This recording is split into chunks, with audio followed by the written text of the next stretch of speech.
Well, once again it's August and the annual ritual, and I'm afraid it is a ritual by and large, of National Women's Month. And of course on Sunday we have National Women's Day.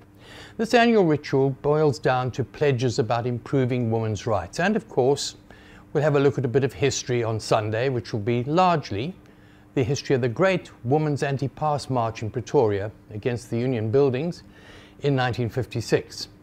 But you see, this made me think, as this came up, that how sad it is that so much of our history is forgotten, not just labour history and women's history, which ties in together, but so much of it is either distorted or forgotten. And it often takes outsiders, people from other countries, to dig up our own history. The classic example that I came across this month, for this month, was a film, Remembering Nokutela, Nokutela Dube. It was a film made and screened in Britain in the BBC last year, but made by a Malian academic who's now based in the United States, Sheriff Keita.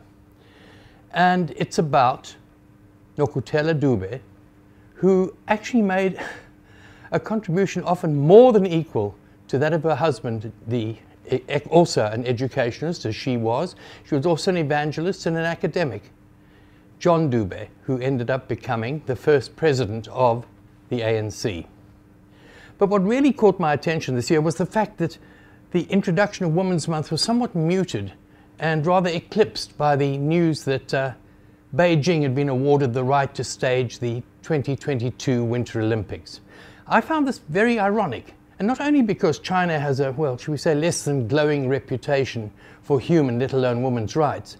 No, it's because of the Beijing Declaration.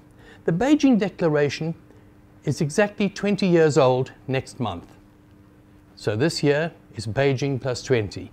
This was a declaration which was promoted as a visionary agenda for women's rights and was signed up to by 189 countries. That's virtually the whole world. But this vision still, for most of the women in the world, remains a mirage. There have been improvements. Certainly in South Africa we have improvements. But globally, and here as well, things are sometimes worse for women than they were 20 years ago.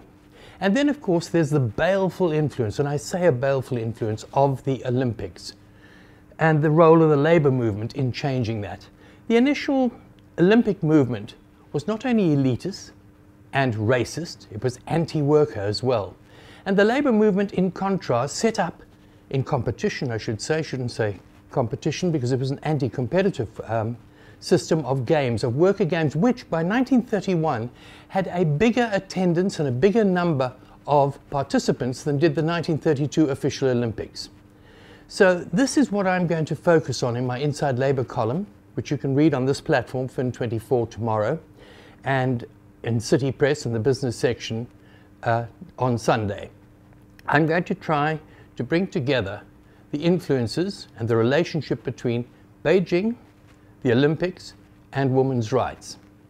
And you'll be able, of course, to comment on that on this platform and on the platform for Inside Labour. There have been some very good discussions starting there, so let's continue them. And of course, you can write personally to me via editor@fin24.com. Let's keep the discussions going.